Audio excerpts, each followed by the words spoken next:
Handkerchiefs, where business buying banter meets no BS reality. Get ready to dive into the world of buying and selling businesses without the fluff and fancy jargon.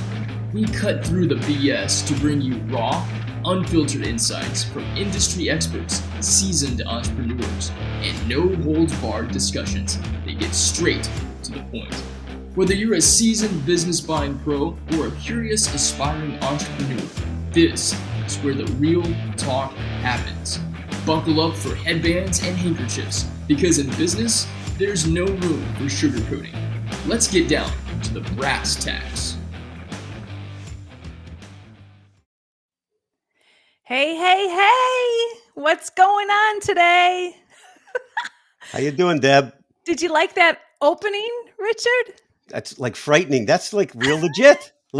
Sounds great. Looks great. I almost look good. You look terrific as always, but yes, terrific. Yeah, I love the opening. I actually picked the song out, Little Rock and Blues, because that's my kind of music. I love like Aerosmith, Chris Stapleton, any kind of music with blues.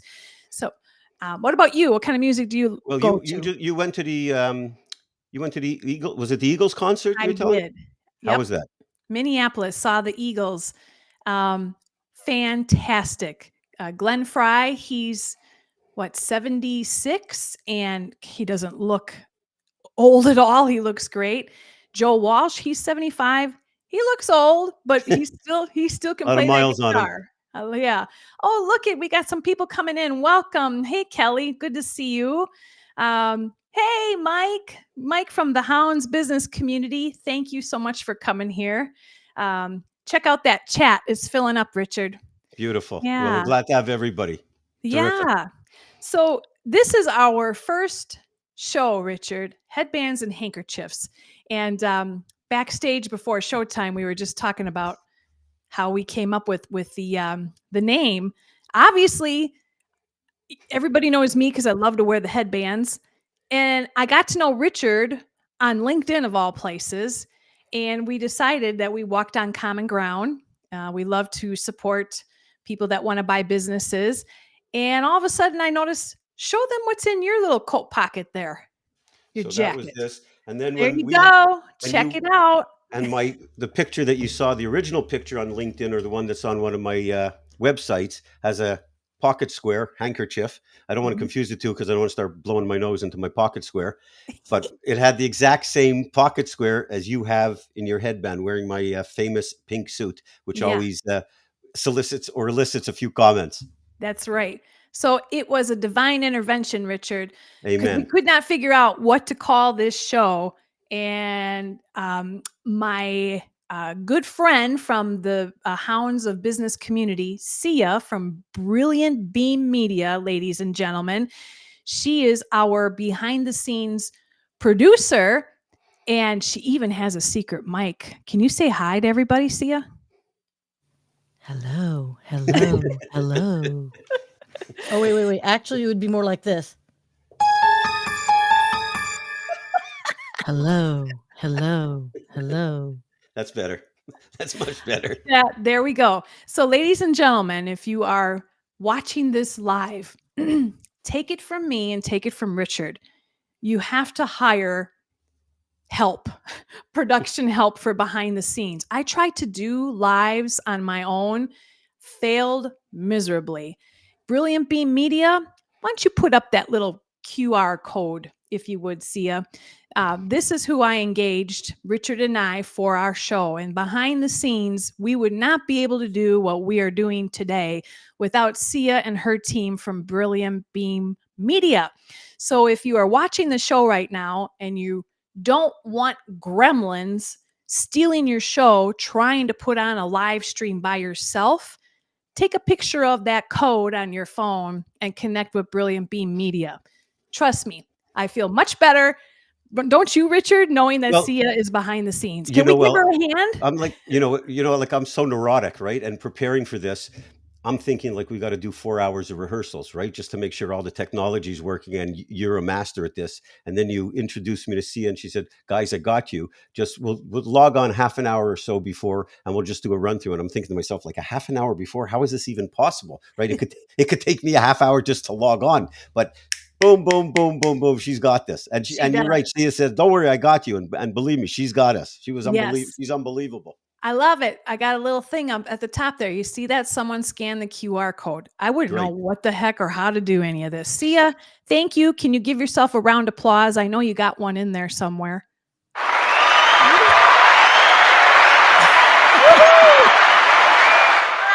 love it. Okay. So everybody came here because they want to learn how to buy a business. And here's the good news, Richard. We're not just going to be here today. We're going to be here what? Every week on Thursdays. Every week on Thursdays. Yep. Every week. We got a lot to cover. Oh my gosh. And we have a lot to cover because it's always changing, right? Right. Yeah. Yeah. And the landscape, some of what we see today was almost predictable a year ago, when talking about interest rates and other things. But, I'm doing this for, God, in February, it's going to be 34 years that I'm doing this, which is hard to believe considering, like, I think that I turned 18 about an hour and a half ago. And like I think about, and yet I'm done and I've seen and involved and looked at and represented in both sides of the equation, hundreds and hundreds and hundreds of transactions. And it's unbelievable. Like, I know for me anyways, I still learn something new in every transaction. So it's the world is fascinating, but there's never going to be a shortage of subject material. That's right. Yeah, I'm with you on it. And 30 years is how long I was in corporate America. And 20 of it was in small business lending in some capacity. And God, like you said, every transaction brought some kind of a hairball, curveball, you name it. Yeah, or both. Yeah. Or both. But then there were some easy ones that would come into. So Headbands and Handkerchiefs, Business Buying Banter. We're going to be here every Thursday, 2 p.m. Eastern. So please mark your calendars and come back. This is just our kickoff episode. And I do want to thank one of our sponsors for the show, Richard. That would be Walking Tall Movement. And the two gentlemen that are working on this project, big hearts. They both are survivors of massive shootings, the one in Las Vegas a couple of years ago with the big concert, and then the 4th of July shooting in Highland Park. If everyone on the live today could scan the QR code that is put up on the live here and follow Walking Tall, they are a small movement today, but they have big hearts. And if everybody recalls yesterday in the news, there were 2 different mass shootings, one in Vegas, one in Texas. So Walking Tall movement, their mission is to reach out to the people as fast as they can that are dealing with these kind of unannounced things that happen in our world today. So I would like to just say all of our prayers and thoughts are with all of the victims and the survivors. And these 2 gentlemen with Walking Tall, they are the best. And I'm proud to say that they are sponsoring the show.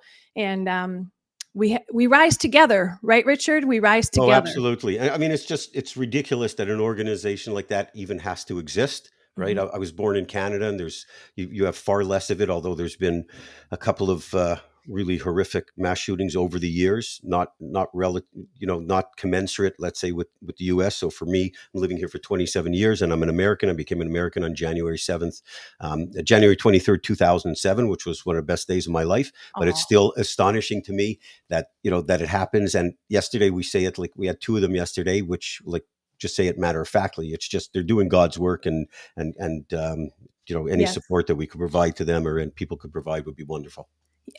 Absolutely. And I was talking to Chris, one of the partners of the Walking Tall movement, the other day. And similar, to any industry, the qualified are truly the ones that have walked through the fire. They are the qualified to help pull others through in good times and in bad. So thank you, Walking Tall, for being a sponsor of today's show. And we appreciate all that you're doing. Absolutely. And I do want Deb, I'm going to give a shout out to someone who's going to be participating today for about half an hour. He's not a sponsor. I am probably more of his sponsor than he is of a sponsor, but this is my son, Jake's, one of his closest buddies. His name is Miles Woodbury. He's 21, I think, Miles.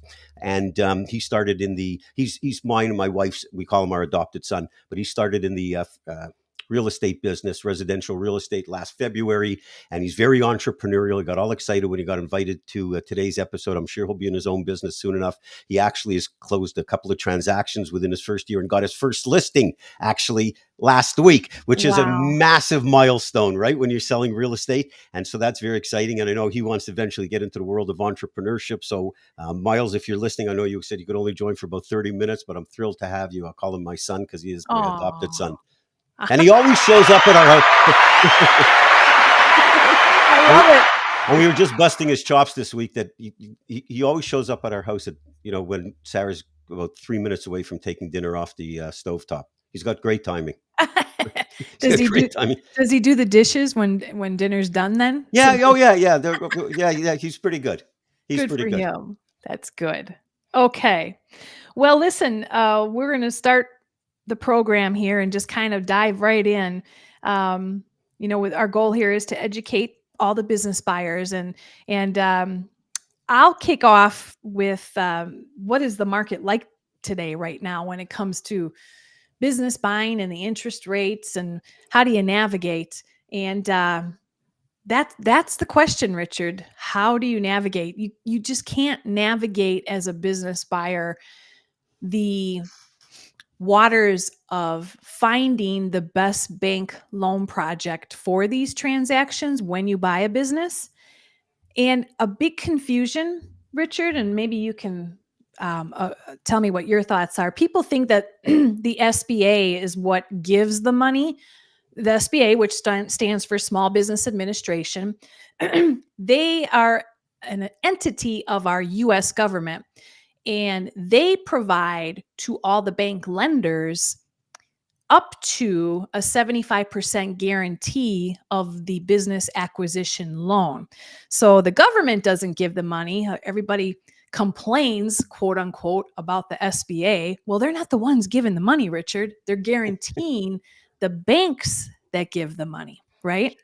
Right. So there's a lot of misconceptions in the whole process of buying businesses. One of the things, certainly as it relates to lenders, understanding that they're going to deal with a bank and that the SBA is, in theory, they're guaranteeing it to extent underwriting it.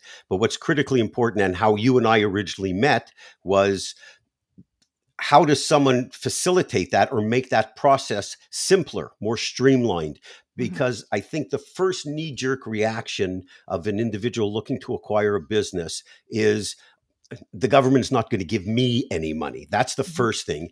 And if they happen to get past that, it's like, well, it's probably impossible, right? Or close to impossible. And so there's such a lack of understanding. Yeah, it's a complicated process and it takes time, and there's underwriting, just like there is if you're going to get a loan for a home. I mean, it's no different, but understanding that the process is very doable, and the terms, especially with the new criteria that's in place, it's unbelievable. I mean, the leverage that someone can achieve to get into the world of entrepreneurship through an SBA loan today versus, some of the criteria of years past is incredibly favorable. It is. And we are a lucky country to have the SBA, the government guarantee. I have been on a couple of podcasts in other countries, and the only reason why they want me to talk about the SBA is because they want their government or their leaders in their countries to hear what our government is allowing for people to buy these businesses, because it's all intangible assets when you buy a business, right, Richard? Well, for the most part, I mean, it's almost, especially when you get into the smaller businesses, some of them have absolutely no hard assets. And so, usually the biggest asset is between the ears of the owner, and it leaves every day at 5 o'clock. And so understanding, individuals who are looking to acquire businesses, oftentimes they believe that banks actually lend money to buy businesses, and they don't. The SBA program does, but you can't walk into your bank down the street as a commercial lender and think, with no experience, no track record, and you think you're going to leverage a loan to acquire a business without the involvement of the SBA. Sure, I mean, if you want to put up 100% collateral, you can get a non-SBA loan, but who the hell needs that? So. Yeah. But there's a real misunderstanding when it comes to small business acquisitions. And if you want to go through down the path of a third party lender versus, all or in part of a seller balance of sale, this is your only choice in America. Mm-hmm. It is With your only choice. no track Right. record. I mean, no one's lending you money. Right on. Right on. I'm so glad you said that. And there's a lot of talk out there about 100% seller notes, which can be done, but it scares the bejesus out of me because the due diligence, in my opinion, might lack when it comes to 100% seller notes, just because a bank, your bank partner, they're going to dig deep and do a lot of searches and support the buyer because they want to protect their portfolio to make sure what loan they're putting on the books is not going to have hair growing on it within the first 6 months, right? Well, you have one of the things that's become just a horrible problem in our world of small business buying and selling is this concept, because you see a proliferation of these alleged gurus, right, who are selling these, teaching people how to buy businesses with no money down. It's pretty interesting because when anybody tells me that they're a guru, I've learned, over the years that if you're a guru, you don't have to tell anybody. Right. The world knows that. But, you're very nice the way you position it. This concept of buying a business for no money down lends itself to the title of this show, which is, it's complete bullshit. I mean, you can buy a garbage business all day long for no money down. You can possibly buy a highly distressed business and that has the word stress in it for a reason. And if you have no experience as an entrepreneur, the last thing you want to do is buy a distressed business, because you're going to have enough of a challenge learning how to be an entrepreneur and a business owner of a good business. And so this concept of buying businesses for no money down, it's just not a reality. I mean, and you're certainly not going to get a good business. One of the things, by the way, that someone was asking whether or not foreign nationals can qualify for SBA loans. And so we should touch on that in a second. But to wrap up the point related to, 100% seller financing, I'm a big proponent of seller financing as part or all a component of the transaction. Yeah. There's no doubt it puts skin in the game. It really validates everything that they've represented. It represents and should be part of potentially the financing. But anybody who's looking for, businesses, no money down, I wish I could help them. I wish that was true, but it's complete BS. I mean, it just doesn't happen. So people should save themselves a whole lot of time, effort, money, and heartburn, because that's not the way you're going to get into a business, any good business. And you want a good business. Oh yeah. Preach it now, Richard. Come on.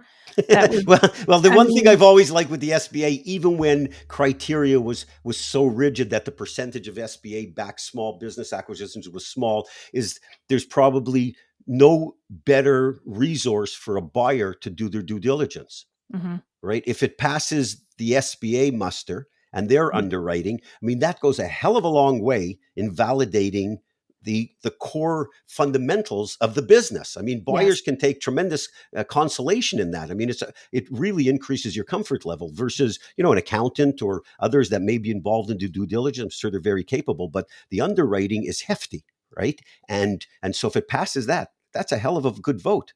That's right. I just want to get an applause for that. That's right. That's right. That's right. Yeah. Thank you. And I see there are, like you said, the gurus or the influencers out there on social media that are pushing 100% seller note by these businesses. And some of the younger generations, they have savings, they have 401ks, and they're cashing it all in to pay as much to the seller and then put the rest on a seller note and discount going to the bank for any money. Please don't do that. Please don't do that.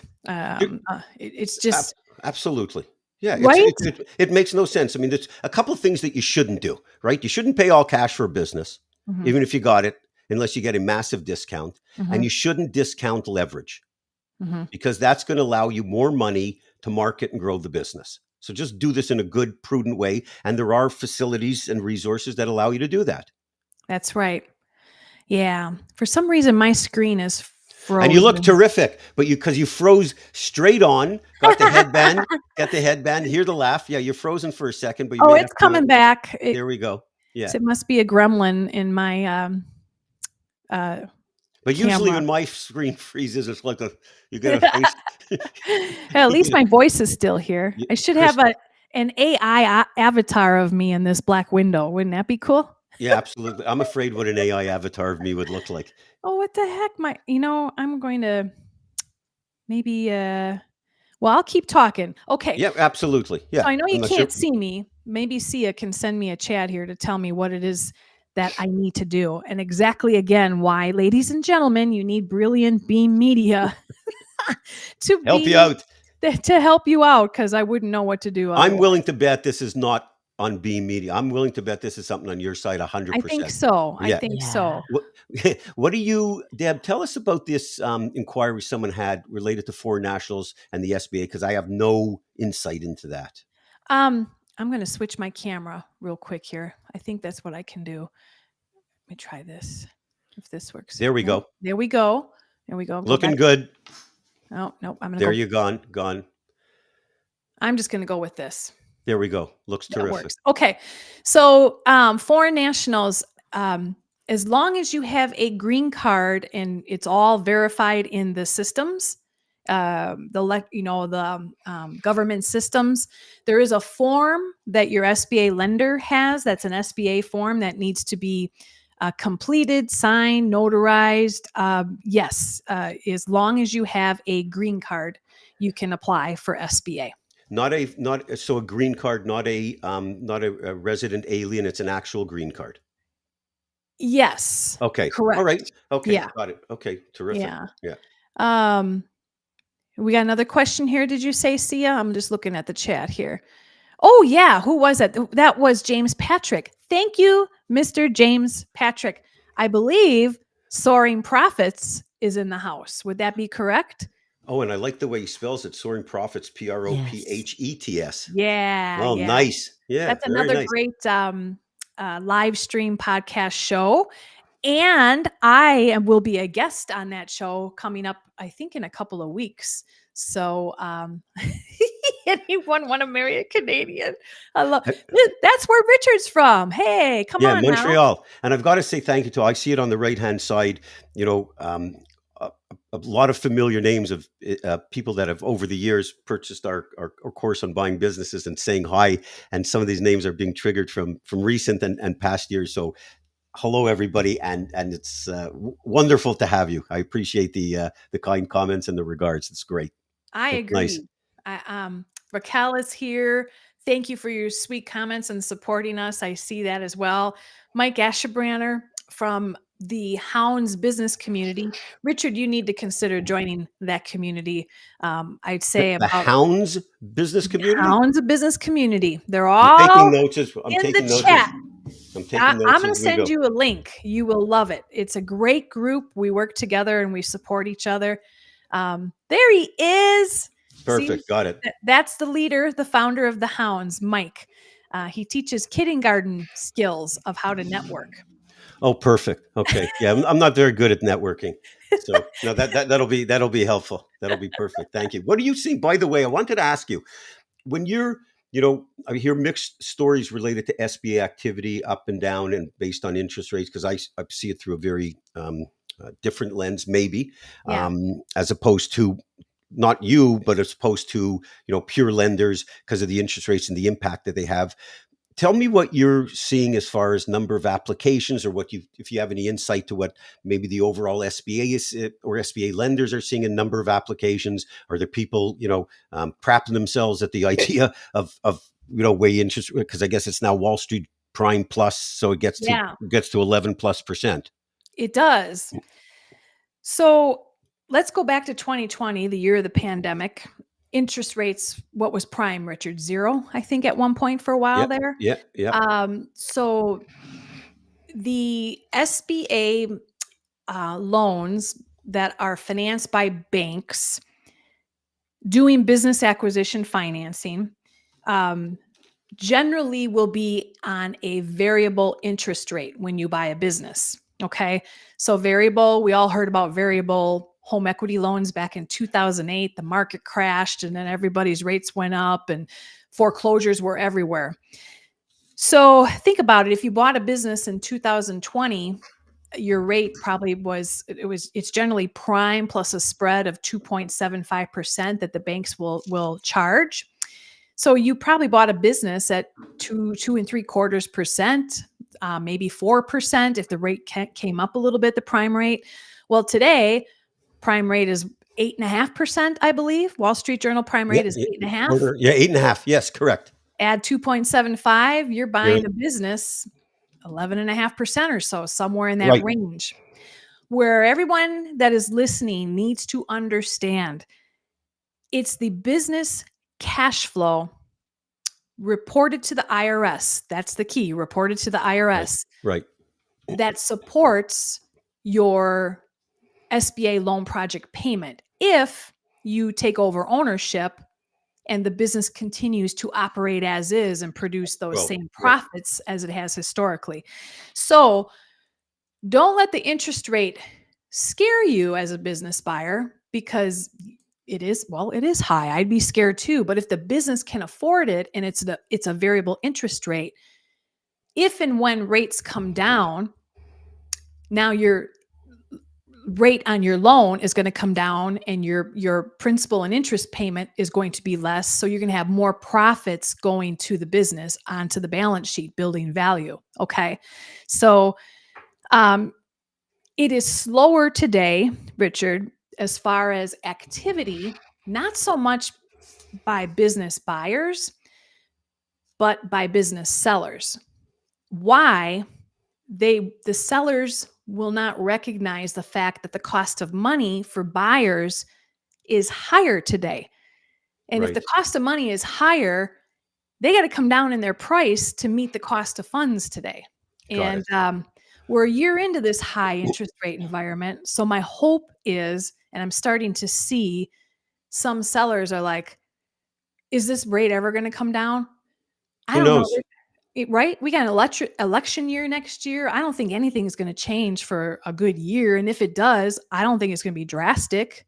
I could be wrong. Well, we don't. You have more insight certainly than I do. We don't predict, but interest rates and mortgages. I mean, for many years, where this was 5, 6, 7, 8% was pretty normal. I mean, I did a back of the napkin calculation. And typically at 11+%, you have about $160,000 a year of principal and interest over the course of the loan. Well, at 6%, you had 135. So the difference, right? You're talking about. Let's talk about $30,000 of difference between a 6% SBA loan and an 11.5% SBA loan, and I just went through this recently with a buyer and walked them through the comparison. Say, that's what you're talking about on $1 million, right? You're talking about $30,000 to $40,000 per year debt service, and there's so many ways to get around this. Number one, mentally.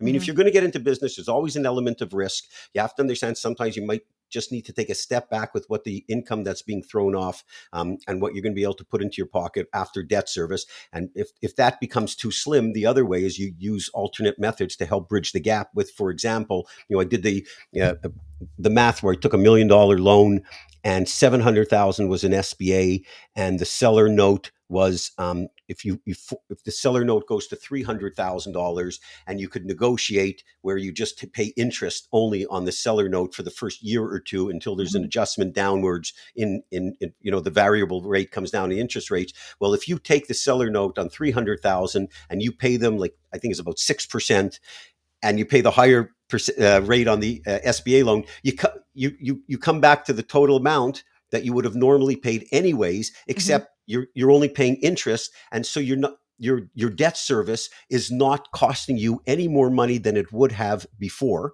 Right? You could also get a holiday where you don't pay the note for a year. So you can't let interest rates get in your way unless they're 20%. I get it. But the seller has to contribute. They lower the price. They could provide a note. There could be a holiday from the note, etc. That should not prevent people from moving the deal forward. You just have to get participation from other, typically from the seller, right? And That's that could right. be. And now someone, by the way, asked what the approval rate is on SBA loans, and I'm not sure if they meant approval rate related to the buyers or the sellers, but maybe you could lean into that a little bit. Yeah. Thanks, Graham, Stephen. Nice to see you here. Graham does business valuations. He's got a He's an website. artist, so he's an Yeah. artist. He might be a good guest for us one day in the future here and get him on the show Perfect. to talk about business valuations. But so this question could be answered two ways. Typical approval rates for SBA loan applications. I'm going to spin that first with this answer. That all depends upon who are you talking to get the SBA loan. And for example, I just delivered a commitment letter last week for a fella that's buying a business down in Florida for $1.5 million. It's an electrical lighting company. They put lights in all the pools in Florida. In your neck of the woods, Richard. Maybe Beautiful. maybe you got some lights in your pool. I have a light in my pool. Actually, the actual main light in my pool went off stopped working in September of 2005. I just haven't gotten around to fixing I it. might have a referral for you. I got a referral. It's only about for you. 18 years. We got lots of lights in the back, right? But the actual light in the pool is it's been off for about 18 years. Well, his business he will transfer into this business. It's been around for 15 years and it's been profitable. We're funding on December 15th, knock on wood. So exciting. Wow. Yeah.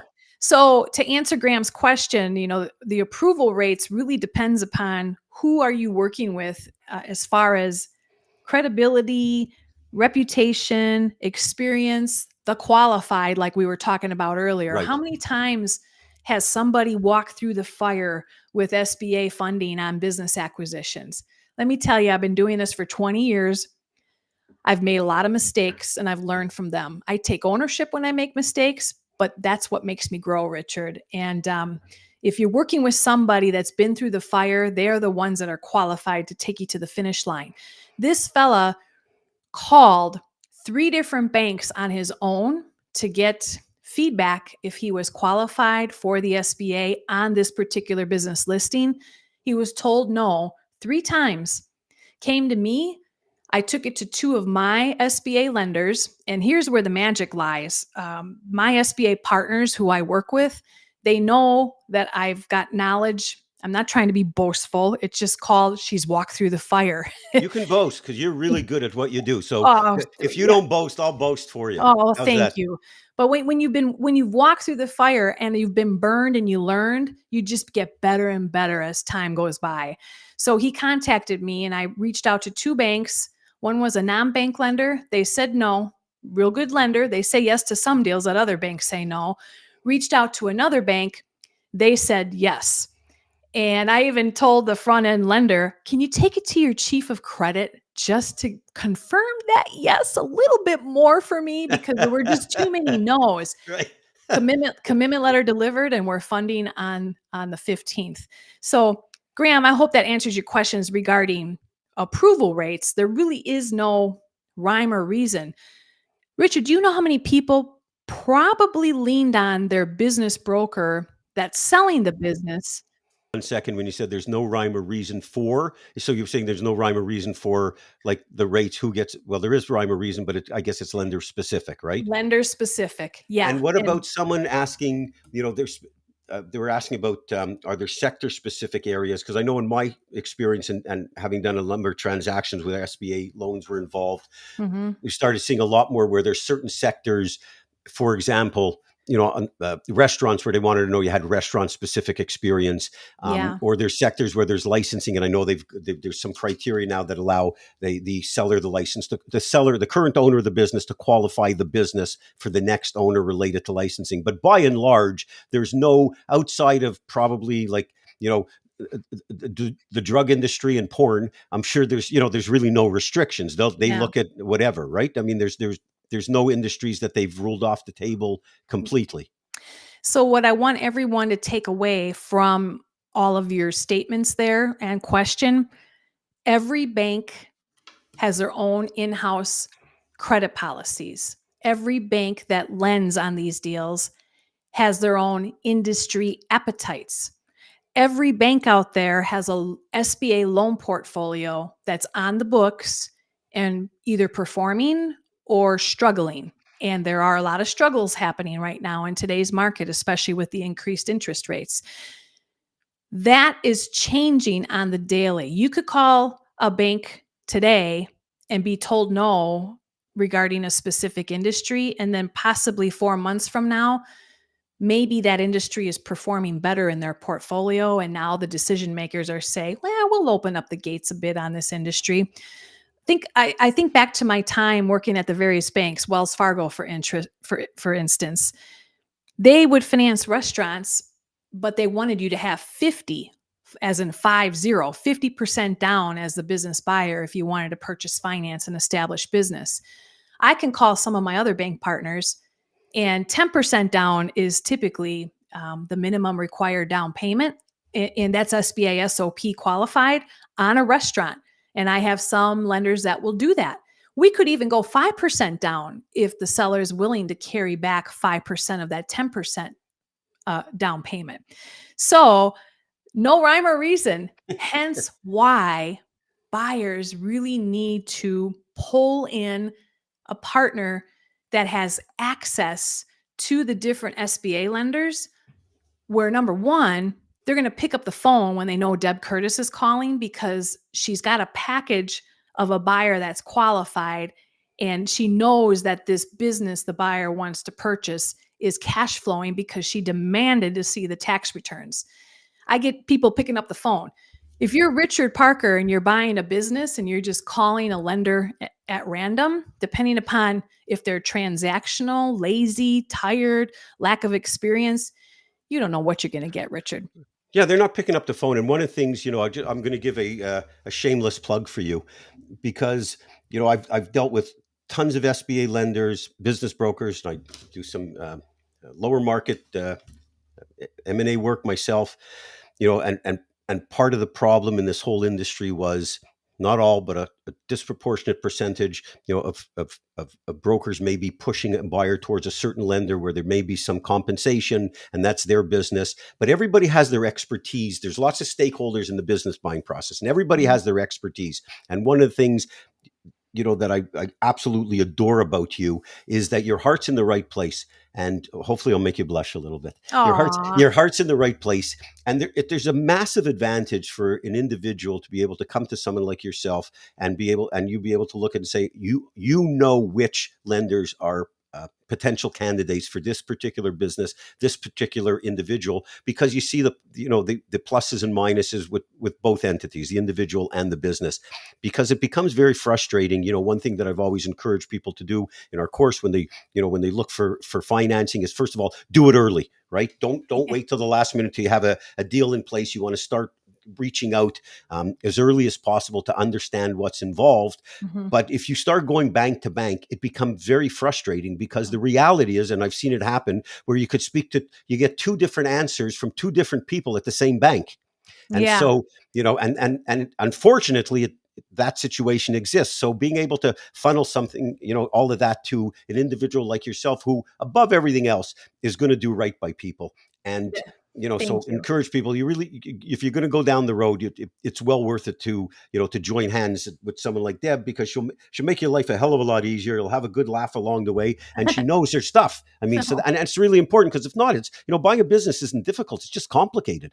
And this is like another piece that becomes very, very complicated. So thank you for that. You're Of course. such a kind gentleman.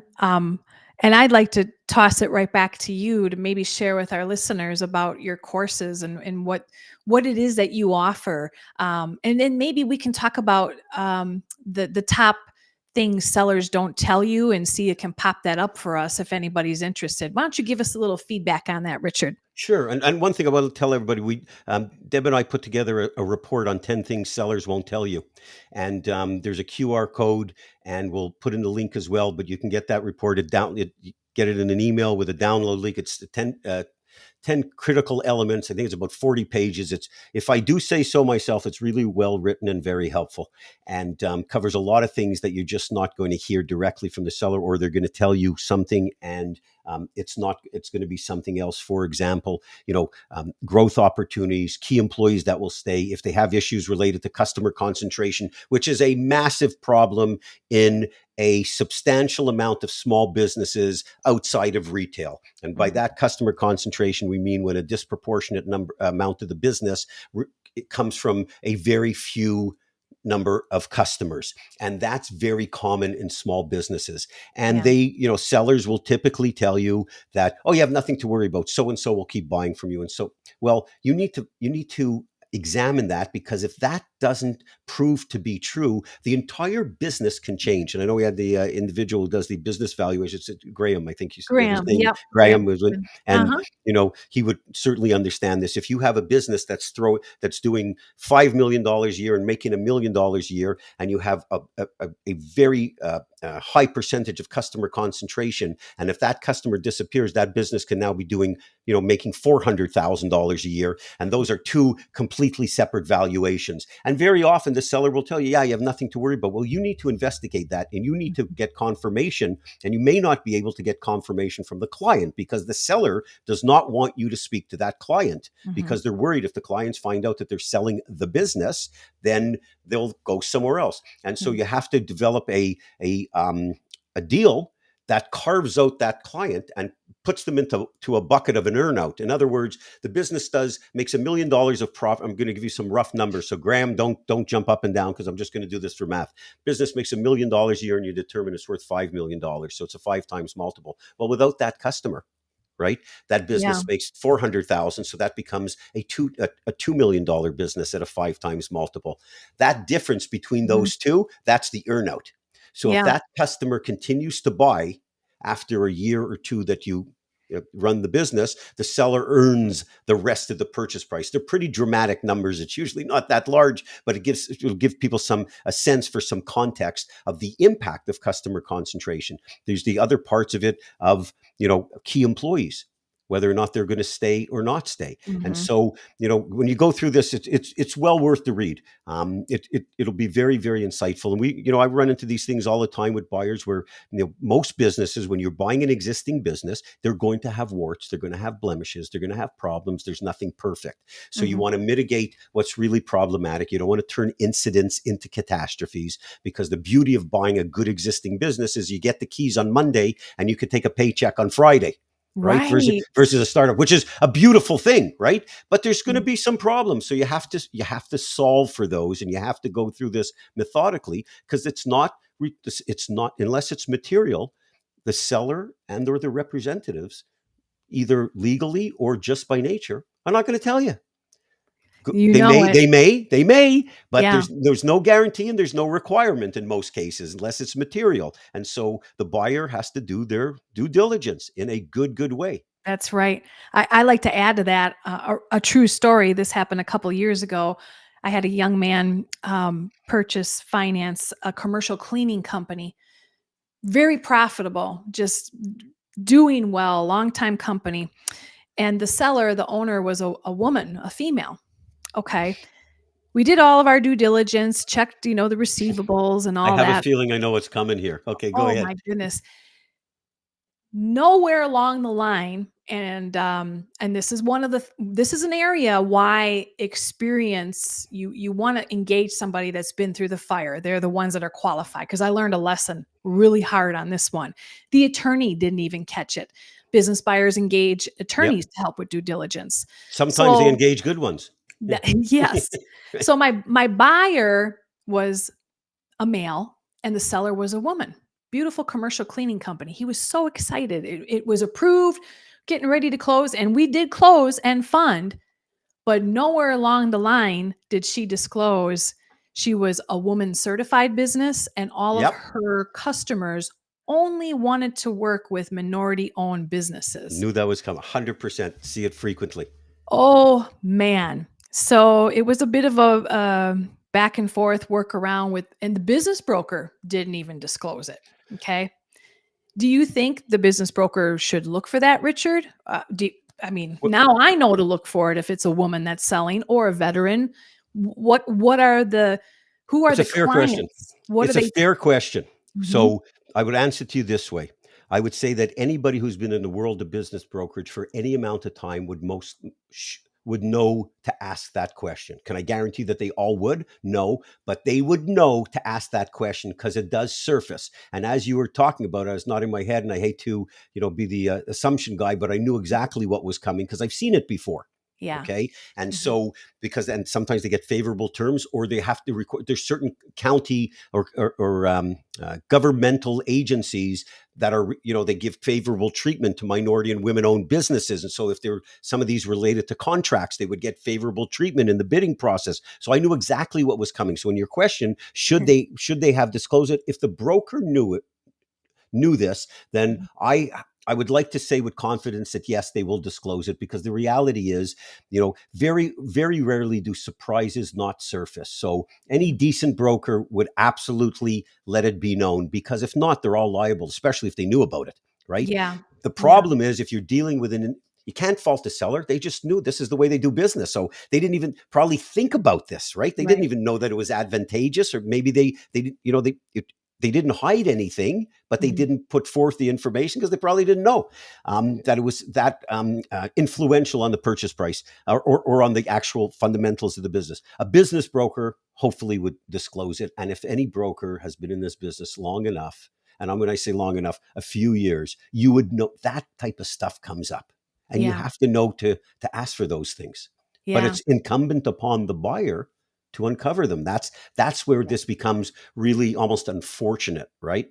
Mhm. Because no track record, if you don't have the resources behind you and the information behind you. And I appreciate you mentioned earlier about our course, which sold over 100,000 copies of these, takes people through the whole Wow. process. And so those are the type of things that we point out that you want to look for in due diligence. And Mhm. Graham, by the way, just to revert for a second, put up a note related to valuation, which, thank you, Graham. We're talking about a pragmatic view related to earnouts and customer concentration. One of the things he said was, you take, a question to ask the sellers: what percentage of revenue do your top 3 clients represent? I usually ask 3 to 5, or in a very open-ended question to say, give me a breakdown of your top 10 clients. I don't need to know their names. Client number 1, client number 2, client number 3 through to 10, and what percentage of the business have they represented over the course of the last 3 years, and if they've changed. So that's a very good way to pose that question and extract that information. So Mhm. these are all things that, and you know what, Deb, the example that you gave about the woman-owned business or the minority-owned business, we're talking about concentration. The nice thing about doing this every week is there's and I'm not trying to exaggerate, there's about 1 billion more examples of these things, Yes. right? Yeah. Which makes our industry fun. Can I tell you another story about this same buyer? Of course. This was business number 2, commercial cleaning company. The first one that we had approved for him, it was a male owner selling his commercial cleaning business. This is rare that this ever happens, Richard, but it did this time. The seller got cold feet, and 10 days before closing changed his mind Of and course. didn't want to sell the business. Seller's remorse happens almost as frequently as buyer's remorse. So think about it. My client, we were shocked. The broker was shocked. The first round, the first business, he put in all this money into buying the business, the valuation, the time, the due diligence. The seller got cold feet and just wouldn't return anybody's calls or show up at closing.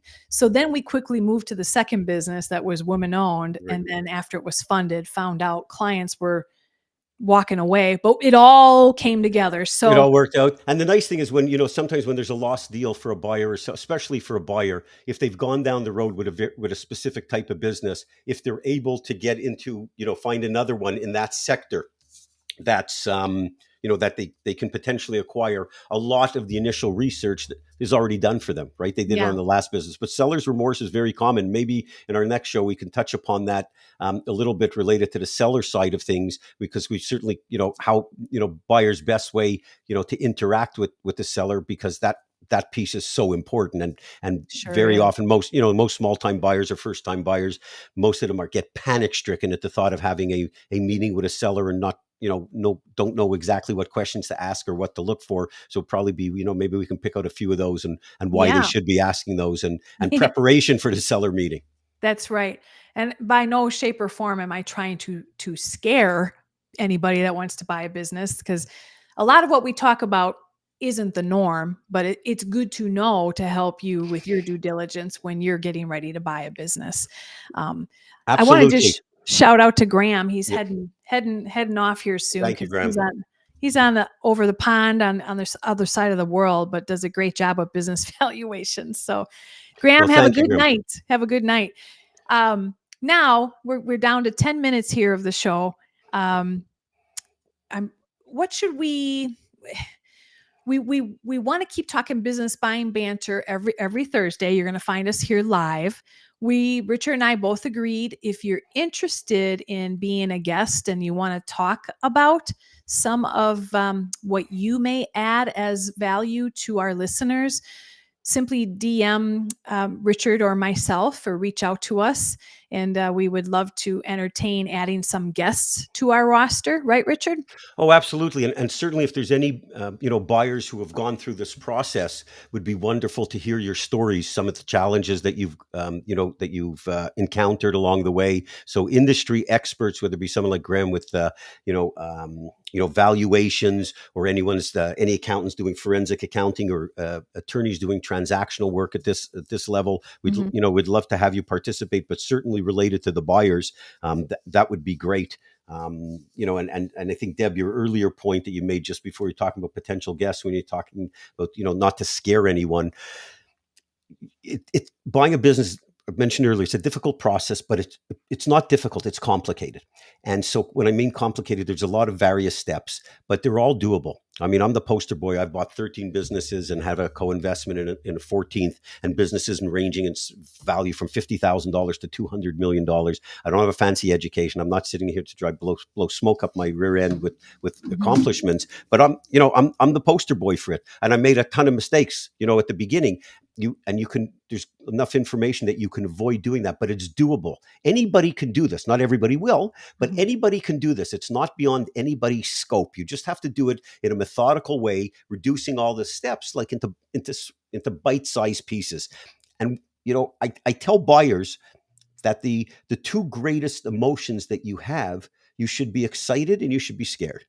Excitement keeps you going. Scared will force you to be diligent.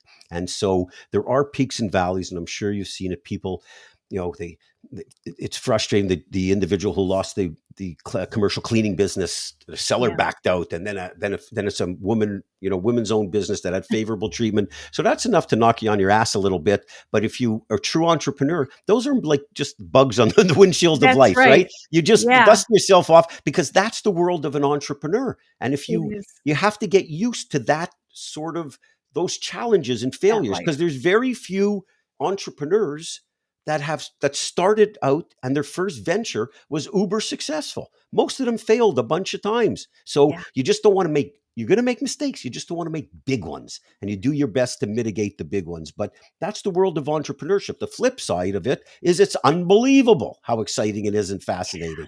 And it comes with ongoing heartburn. I think you and I a while ago were talking. I said, I can't even remember how many times, like I went to bed on a Monday night and, how the hell am I going to make payroll on Friday in one of my businesses? And that's just like, it's just part of it, right? And you get used to it, and you become stronger and better for it.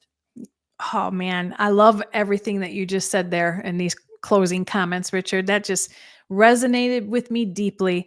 And if you are a buyer, you want to do it with partners like Richard or myself that are the qualified, that have walked through the fire time and time again. 30 years each of us. We got 60 years together of experience. We're old, right? Oh, I tell people we're old. I tell people I'm not that smart. I'm just old. It's just the aggregation of information along the way. I've learned representing buyers, sourcing SBA loans. A good chief of credit of mine from a bank of past time, I nicknamed him and I as the curveball catchers, because every deal brings curveballs, and I prepare 100%. my buyers from the get-go. Just be ready. This is like you said, this is entrepreneurship life. Curveballs happen, but we catch them and we find a solution. That's what it's all about. That's And what we do. We pivot, we adapt. That's exactly what we do. That's what we do. So next week we will have another episode. I would like to maybe give a special thanks again to our sponsors and have put them up on the board again. Brilliant Beam Media, Sia is the one behind the scenes here. Come on, Sia, how about a drum roll or something? Yeah, give us some music, Sia. What do you got for us? There we go. Had a little different than mine, but that works. Oh, okay, fine. I always think about the Family Guy episode when I hear that about Peter Griffin talking about walking behind a fat person with a tuba. I know that's not politically correct, but he had that whole episode when he was walking. So he said that's what he wanted as his job, to walk behind. Sorry, that's just. Oh. Well, Well, only because you guys are a dream to work with. Here's mine for you. Okay. Oh. That's like Beautiful. fairy dust. I like that. That's what we're going to do. We're going to sprinkle fairy dust on people and get them to the finish line. Yeah. Oh, I have to say hi. I see Terry Smith is in the chat. Is that the Terry Smith I play hockey with? No. I don't know, but he's awesome. He's on LinkedIn. Everybody should connect with him. Terry Smith is a business advisor. He helps people with business financials, growing. In my opinion, anybody that's a business advisor, a business coach of some sort, when I see their business financials, the tax returns as a seller, the business that engaged the business advisor like Terry Smith, 9 times out of 10, that business is going to sell and be approved for financing because the owner saw value in engaging in the right coaches and mentors to support them all the time. It's the owners that want to do it all on their own that fail and expense their Tesla that's sitting in their parking lot by the front door of their business. Well, we can go. We actually do a whole thing related to unreported income because that's a perfect topic. And I like. I think Terry posted something, by the way. No risk, no risk, no reward. But I think that one of the subject matters that we'll cover is related to unreported income, or the laundry list of ad backs, and it's dangerous. I saw Anthony Wilson posted a thank you and welcome. If you don't know Anthony, he was one of my first clients. His dad was one of my first clients. He actually started off, made an investment, $30,000 into a candy store in Oklahoma, and built a multi-million-dollar empire. Him and Anthony, I interviewed them, if you will, via Zoom for one of our websites. The whole interview is going to get posted shortly, but they actually used our course and Anthony, I mean, his dad's really impressive. Anthony is unbelievable. I mean, he's really taken the torch, and he's a brilliant guy. And I believe he told me that he won the top 40 under 40 in Western Florida, like in the Tampa area. So thank you, Anthony, for joining us. And those are great stories. Maybe one day we'll have those guys on, because it's your tag team father and son, and their stories are just fantastic. There's money in sugar. There's money in sugar. And even if there's not money, there's sugar in sugar. Oh, you know it. I got a shout out. I see Crystal Lloyd is here. She's an SBA lender with Veritex Bank in the big state of Texas. Sia, that's your neighborhood, Crystal Lloyd. And one of her leaders at the bank is an old chief of credit of mine. His name is Kirk Beeson. He's one of the best SBA chief of credits leaders in the country by far. So thank you for showing up, Crystal. Tell Kirk I said hi. So many others in the chat here. Yeah. Dr. Trong, thank you so much, hun, for being here. Terry Smith, Graham. So there's with Don that, Wilson, by the way. There's Don. That's Anthony's dad. Yeah. I love it. Yeah. And Anthony said he's actually under contract now for a business that's going through SBA. So they're we got a terrific selection of individuals. Thank you, everybody who joined today. And certainly any feedback. We're new at this. We're very excited about this subject matter. And I'm thrilled to share it in any way we can. But if you have any feedback, what we could be doing better, or subjects you want to cover, but certainly anything that you believe from format or otherwise that we could improve upon, please, your criticism is welcome. Deb has got skin as thick as a Buick, and if you want to know why, just go read her background and her upbringing and her story, which I encourage everybody to read, with her and her poppy and her dad. The story will bring tears to your eyes, but you'll understand she's got grit. So any criticism is going to be taken very well. And doesn't faze me at all. So we look forward to that. Deb, you're the best. I appreciate you getting this organized and love doing this with you. Well, Richard, thank you. It was a divine intervention. Headbands and handkerchiefs, baby. Show me what you got. Here's what I got. Here's what I got. And I'm not waving the flag. Until next time, ladies and gentlemen, make sure you mark your calendars. Next week, Thursday, 2 p.m. Central. And please, if you would, 2 p.m. Eastern. Eastern. Thank Yes, you. 2 p.m. Eastern.